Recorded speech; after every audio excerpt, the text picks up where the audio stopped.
We're up to 31a. We're about 13 lines up from the bottom. It says V'hatnan. The last word of the line is Ein. V'hatnan ein agudin es alulav. So while you try to find it, you will find it. It's a smack right in the middle of a section. So just to preface that we had that Rabbi Yehuda holds that in the Mishnah. That wasn't the Mishnah. But we were coming out. We had a question on Rabbi Yehuda. Rabbi Yehuda seemed to hold that there's no hiddur. There is no. You don't have to beautify. You don't have to beautify the esrog. Rabbi Yehuda held that a lulav doesn't have the din of beauty like the esrog. It's separate. And then we asked, if so, why does it have to be?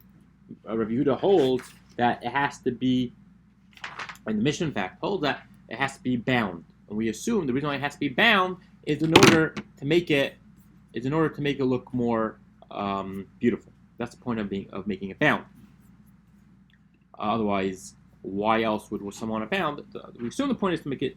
It beautifies it. It brings it all together like a bouquet of flowers. And so on that we asked no, because it's a play on the words. It says kapais tamarim, and from there we don't mean kapais. We mean to say kapais means to be tied together. That's where we're up to. So Vatanan, you have a place, everyone? You got it? Good. Vatanan, ein oigdin es alulav el b'mina imid b'minai.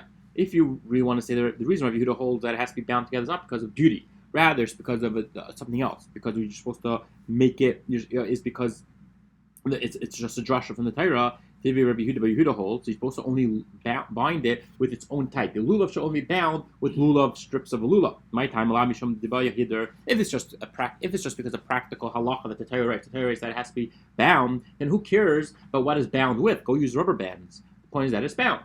If the reason why we want to use lulav strips, we assume, is because of beauty. Like the Amarava, that's not the reason. The Amarava says afilu besiv, even with the vines, afilu beikra or the bark. The dikla, which there's no hiddur in that, your one is permitted to bind. You could bind them with the rough bark, or the vine that snake around a palm tree. My time in Rabbi Yehuda. So why is it Rabbi? It's not because of hiddur. So why does Rabbi Yehuda hold that one has to go ahead and bind it only with the same thing, only same material as the lulav? Oh, good. He holds the lulav has to be bound. You might see mina achrina if you end up taking a rubber band. You end up taking a different material.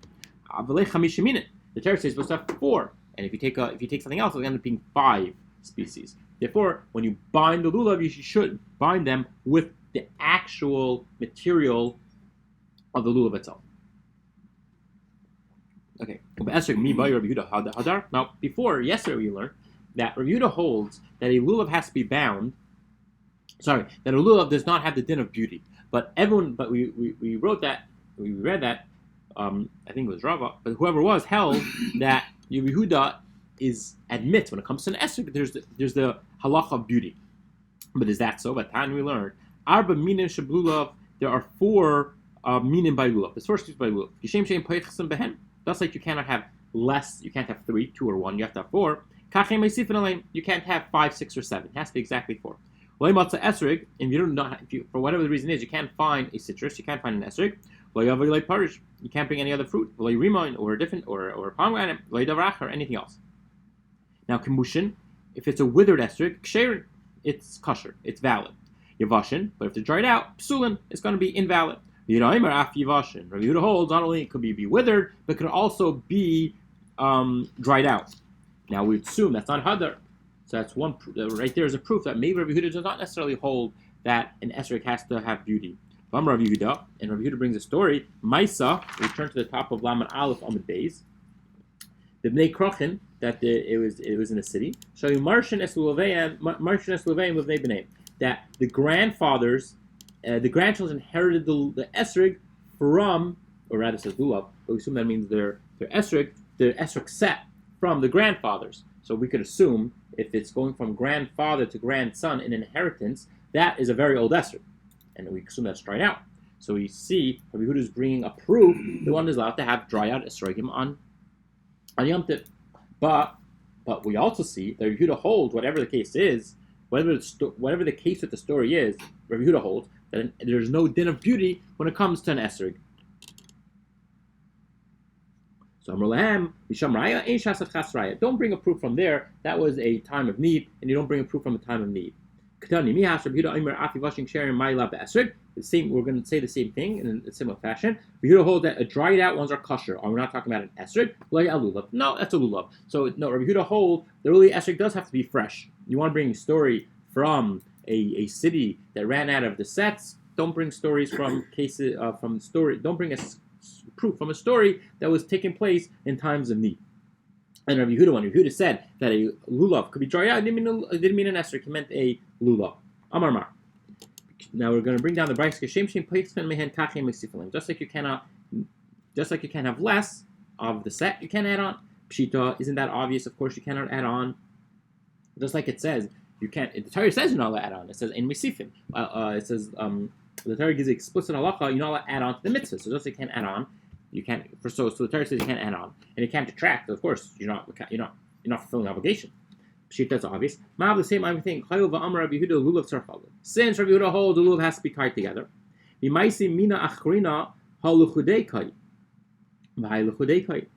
might think that if I take another species which is not tied together, will end up happening that this is by itself and that's by itself, and I might think that's not a problem to add on because it's not because we could explicitly see that they're separate.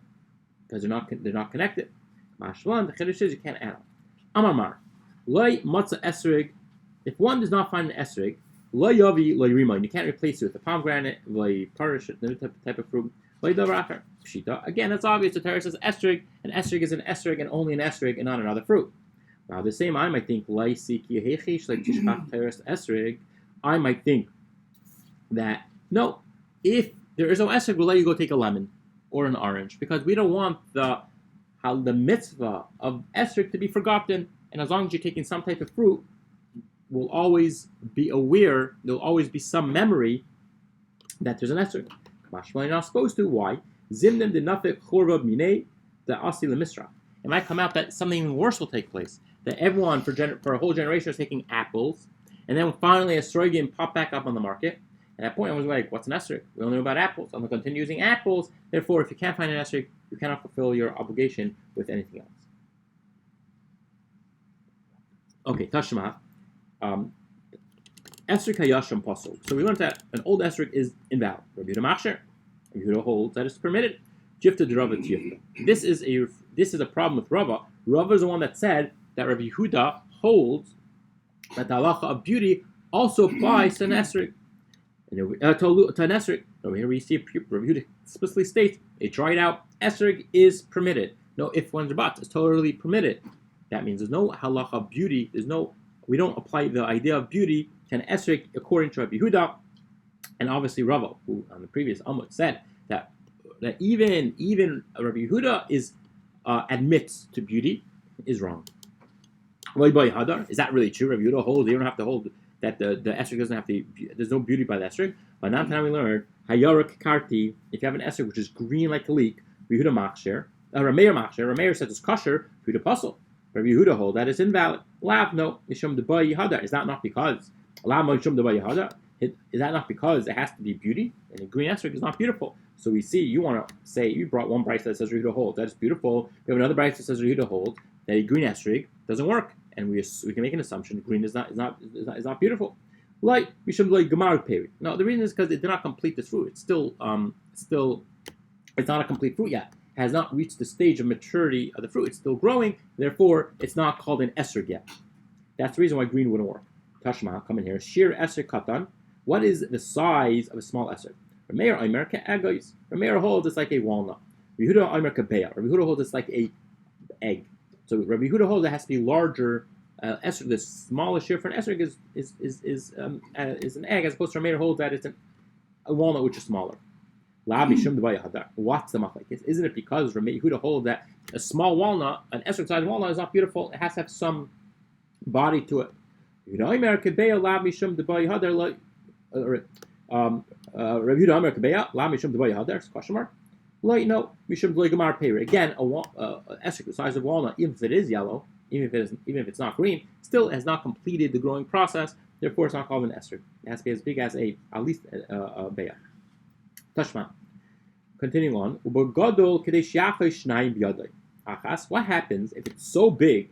Till now we're talking about so small. If it's so big that it's a size where you can hold two in one hand, meaning it's not extremely large where you need two hands. It's not extremely large where you can hold one in one hand. It's the larger size of an esrog is that the size where it takes two, where you can hold two of them on one hand, whoever that size is.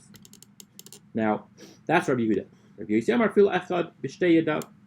Yossi holds that no, even an esrog which needs two hands to hold up, that's a giant esrog, is permitted. So Rabbi Yehuda holds you have to have two of them in one hand. So you could assume it's at least one's like that and one's going to be like that. So you're able to hold two in one hand. Whatever that size is, if it gets to the size where one of them pushes out the other from the hand, that one's going to be too big.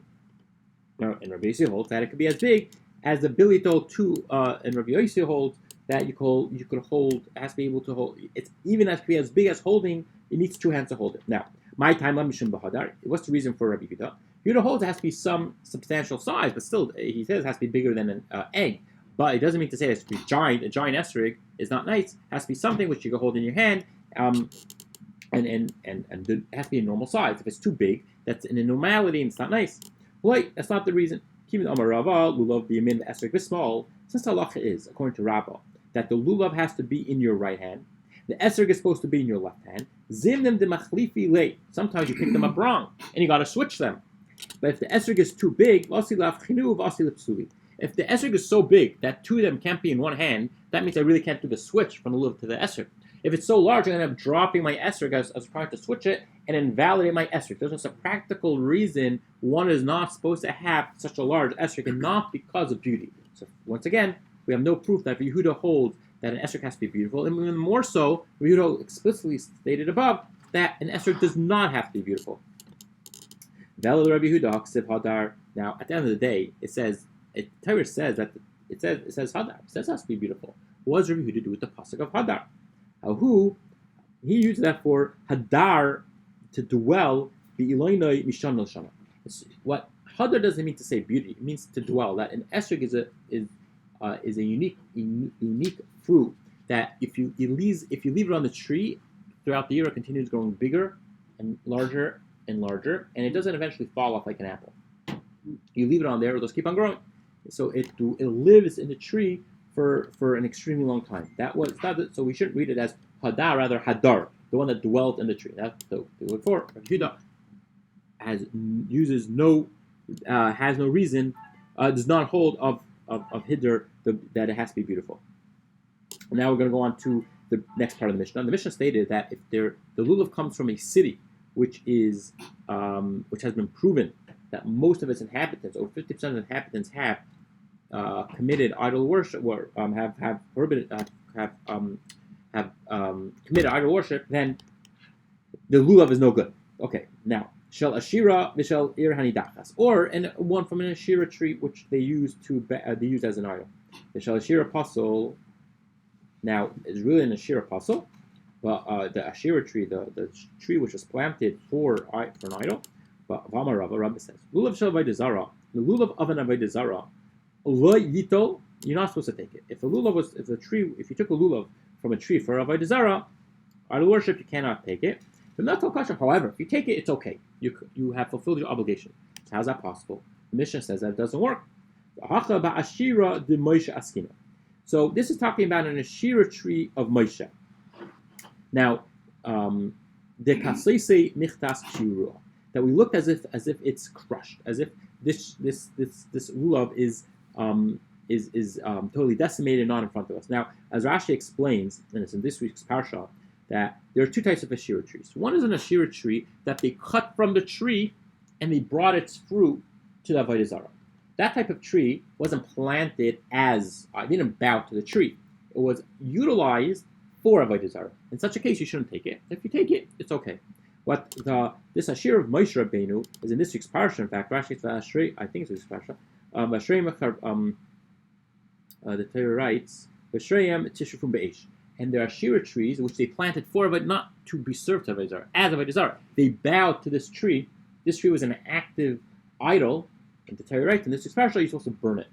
So such a tree, if you cut a lulav from such a tree, then really the status of the tree is really that it should be burnt. and therefore there should be no lulav has to have at least 3 tefachim high. But however, halachically, when we look at this lulav, you're not holding anything because it's supposed to be in the fire, being consumed. Therefore, it doesn't work. But if it was only a tree that they used its fruit to be served to idol, that is that is permitted, rather not. But it is, if you do, it's permitted. Dekenami, dektani dumya di'erni dachas shema mina. Happens to be that someone was telling me he was a mishkiach in some place in the Far East, and they're being very nice to him. I think it was Far. Yeah, and they're being very nice to him, and it was a long shift, so they brought him some fruit. They knew he was a rabbi, he didn't eat anything, so they brought him fresh fruit. And for some reason, he just asked, like, "Oh wow, such nice fruit."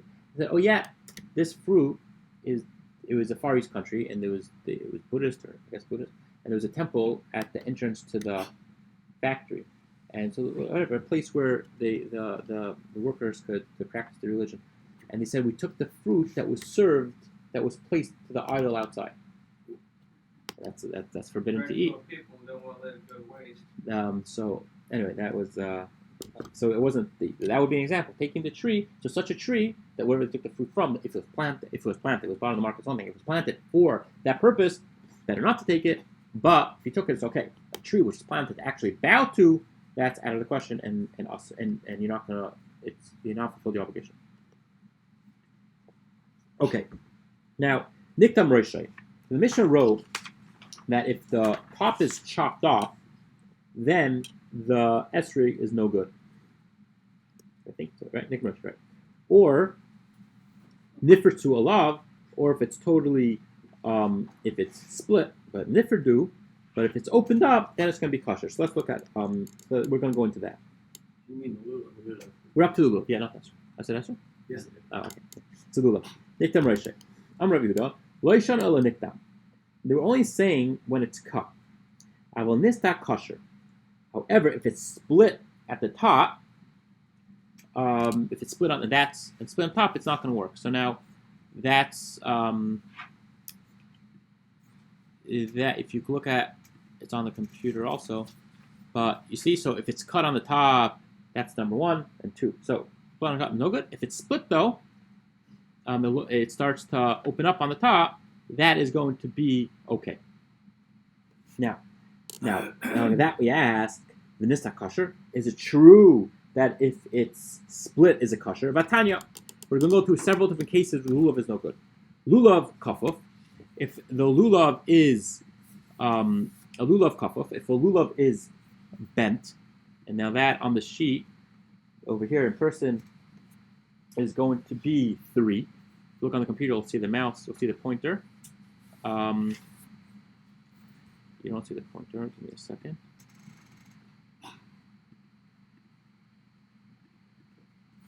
Here, that's where it's like bent on the top. That's where it's bent. If now we turn to the top of 23, Lamed Beis Aleph 32a, kavutz. If there are thorns, which is 4 on the paper and on the computers by the pointer, if there are thorns coming out of it, that is not going to work. Saduk, if it's split, yeah, that's number 5. Or if it's over there, which is that's good. They bear that in mind because that's our question. The split is still possibly acceptable. So no. So right now we're saying split. We're going to ask a question on that. So we said right till now that split is kosher. Over here we see that split. We'll see in a minute what it is. Akum, doime lemago puzzle. If it's curved, well, that's number 6 on the computers by the pointer. If it's curved, totally curved like a sickle, where it's not bent but sort of like a full curve, like a crescent, then it's going to be no good. And charush, if it's hardened, which is not on a computer screen, on the paper, it's going to be puzzle. Now, which number is hard? None of them. It's just hard. It's just a piece of wood. Right. After time, the branches, that's what happens to the branches, they're usually hardened. On a palm branch, they end up hardening, they turn to another, as if you have the palm branch, which is very soft, and eventually hardens and it turns into a branch unto itself. Kosher. That's all invalid. So if it's hardened, then it's going to be invalid. If it looks like it's hard, I mean it's on its way to getting hard, but it's not there yet, then it's going to be kosher. Now, on that we have a question. We see that in the first place we said that if it's in the Mishnah we were medayik. If it says cut, but if it's cut is invalid, but if it's split, it will be valid. But here we have a whole brisa. But one of the things was that it was split. If it's split, and it states that it's going to be invalid. So Rav Papa, the Dava Kehemnik, it's akum the Omer Kehemnik. That the hemnik was a type of hemnik was a type of a tool. But the point is that it's split like a Y to it splits to a Y to the point where it looks like two separate lulavim. It's an exaggerated split. It's much more exaggerated. So that's when it's a problem. So if it's just that, it's a little split on the top, that's one thing. But if it's split like a Y, where it's really just, if it's just split when it's going up and slowly, I mean, you can see there's an air gap, but it's still together, that's fine. But when it's split like a Y, that's when you have the problem. That's when you have a problem that is an issue. And really, if you want to look, you can see on the paper 2 and 1. That would be the difference. 2 is a little split, but on the bottom on the left, on the Y over here, that's extremely split. So if you see over here, it's just there, it's a little split, right? But over here, it's extremely like a Y, right? So that would be the 2 things. You would have this is a little split, and over here is like a Y already. That's where it's going to be a problem.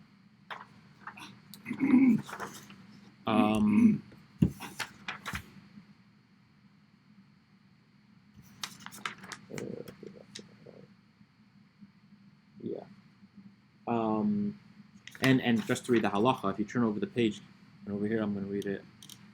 Just went up to the halacha. It says nistak. That's on the right side. The words on the right side, just the text. Nistak is nistak. If it's split, the 2 sides are cracked, and if they look like 2, then it's going to be puzzled. So it has to be a Y, and it looks like it's end up being 2 separate 11. But if it's not, then it still remains kosher.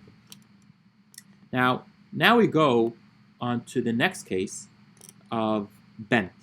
So what's going to be with the bent? Because we said bent like a sickle is invalid. Now,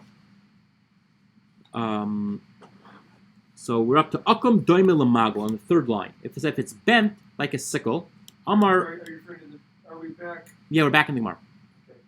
So we're on the 3rd line. Akum doime lamago. If it's bent like a sickle, Amarava lo yamin el lefanav. We're only talking about when it's going in front of you. But if it's going to, but if it's only, meaning if you have a spine, and the spine we call the front. So if it's only puzzle if this is a spine, it's going away from the spine.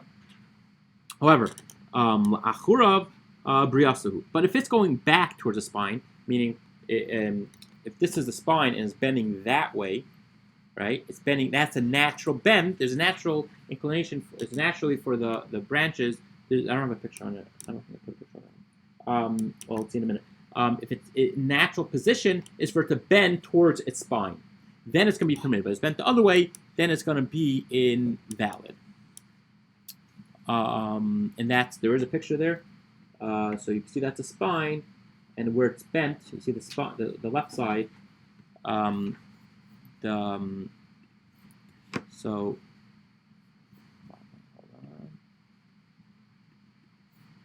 So over here, you can see that this is not the spine, right? Because see the pieces coming out of it.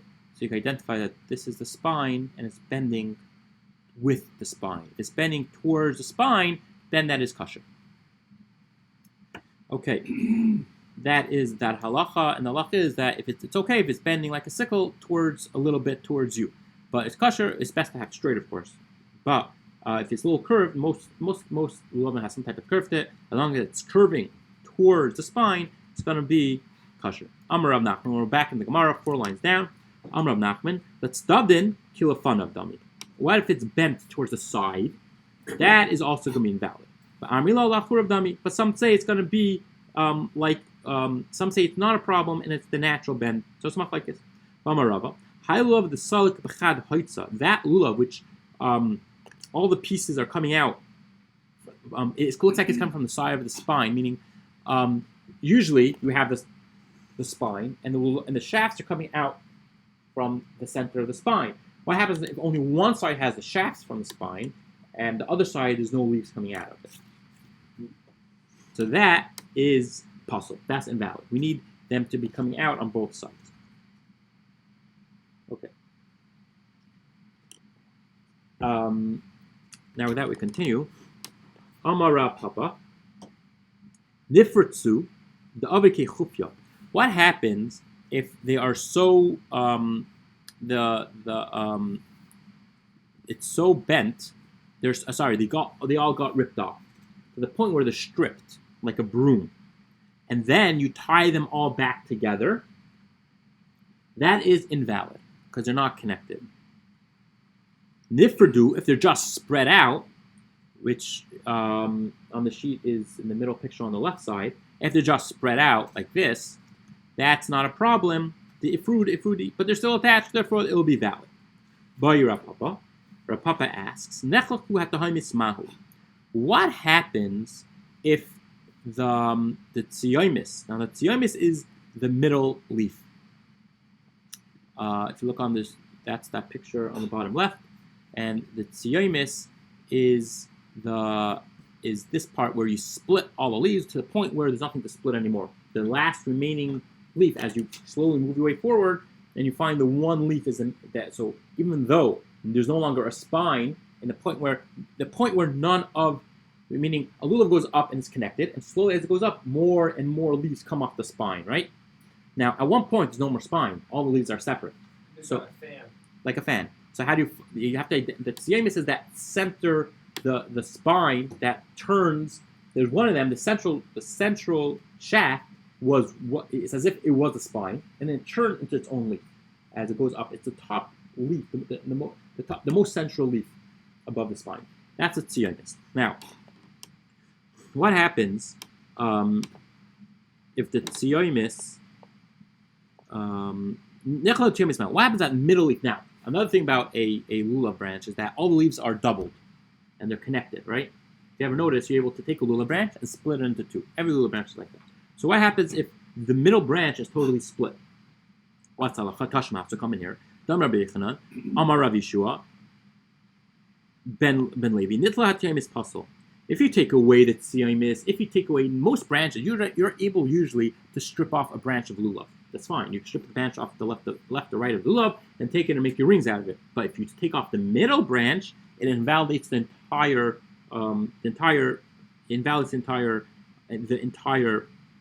lulav. My lav huadin neflaka. So we will assume if you take it off, it's going to be invalid. But also if you split it, it's also invalid. Light nitla, no. Shani to chasule. If you take it off, it's chaser. It's lacking. You took off an integral piece of the lulav. However, if it's split, it's still going to be valid. Some say, Rabbi Shua ben Levi. And it's invalid. So some machlekes that if the tziyomis is split, we have a machlekes if the tziyomis is split, if it's going to be permitted or not. So the halacha is, since it's a machlekes, and the first day is usually so on the first day, if it's more than 50% split, it's invalid. But on the rest of Yom Tov, even if it's more of it split, it's on the rest of Yom Tov. It's not ideal, but it's permitted to use it. Okay. Second day Yom Tov. So on the first day of Yom Tov, you need at least 50% closed. Right. Second day, you could have 100% split open. It's better not to. Most people don't do that, and you'll find the lulav usually. It's very rare to find a lulav even with 50%. It's really rare. Okay, we're by the two dots. Rabbi Omer, so Yehuda says it has to be all bound. Tanya Rabbi Omer, Yishom of Tarfin, Kapais Tamarim. Now we learned, Yehuda says in the name of Tarfin that it has to be a Kapais Tamarim, Kapais Imhaya Parad Yachtanu. That it means to say it has to be connected, it has to be bound. And if they're separated, one should go ahead and rebind them. Who said kapais tamarim, this bundle of palm, is going on a lulav? Ema charusa. Maybe it's going on a hardened branch of lulav, not the lulav that we use. Maybe it's talking about the branch of a lulav that already turned hard. So, and that we know it's going to be invalid. Beina kapais fileka. has to be bound, has to be able to be bound, and you can't bind these hard. The Torah says has to be bound, and you can't bind these hard. The hard branches are nothing to bind anymore because they're already closed up. Therefore, it cannot be the hard branch has to be the outer branches are soft and can open like a fan, and there's something to bind. Vema ufta, and maybe it's the trunk of the palm tree. Kappa smachal ika paru. By kappa so amin loylam. What are you going to do about? Maybe it's the trunk of the palm tree, and now we say no. The palm tree is already all bound up. It's totally enclosed. There's nothing to bind. Sorry, there's nothing to bind. The Torah says you have to bind. You have to be able to bind it. So it has to be able to be separated. The trunk is totally solid, so it can't include that. The name of kufra, and maybe it's talking about the shoots which are turning into branches. The Torah writes that the path of the Torah is sweet and full of peace. Now, the problem with these type of the kufra was that the shoots was that there was thorns all over it, and if Hashem's not going to tell us to take a branch which we end up hurting ourselves with and injuring ourselves because the Torah is sweet. That's not a very sweet way to do a mitzvah. Amalei Rava Tesefta, Rava, who seemed like he had a nickname Tesefta because he was an expert on Teseftas. So Amar le Rava Tesefta le Ravino. So Rava turned to Ravina and said, "Ve'ema tarti kapi de tamri." Maybe we need to have actual dates. Who said taking lulav is a lulav? It says kapis tamarim. A tamar, the fruit of a. Now, actually, a tamar is a date. So maybe we're supposed to take dates. So kapis ksiv. No, it's maybe we're supposed to take 2 dates. It's a kapis ksiv. It writes. So maybe the Torah, when the Torah was kapis tamar, was coming to tell us that we're supposed to take actual 2 bundles of dates. The Torah writes no kapis ksiv. It's losing the vav, so it means singular. Okay, so maybe take one bunch of dates. When the Torah was saying plural, what does it mean to say that you should bind the lulav? Kapis tamar we think meant to say that means that you should bind the lulav together with the other species, with the hadas and the arava. Maybe it means to say no, you should say multiple dates, a whole cluster of dates. And then we say no because it's missing a vav. Okay, so take 1 date. Maybe the Torah is telling us that you should take 1 cluster of date. Who kaf karile? If that's the case, you should say just kaf. It should say singular. It can't be plural because it's missing a vav. It can't be one cluster of dates because it's in singular form. Because it's in the plural form. So what are we left with? Well, you're supposed to go ahead and not take the dates, but you're supposed to go ahead and take a palm tree, a palm branch, and that's how we learn the halacha for lulav.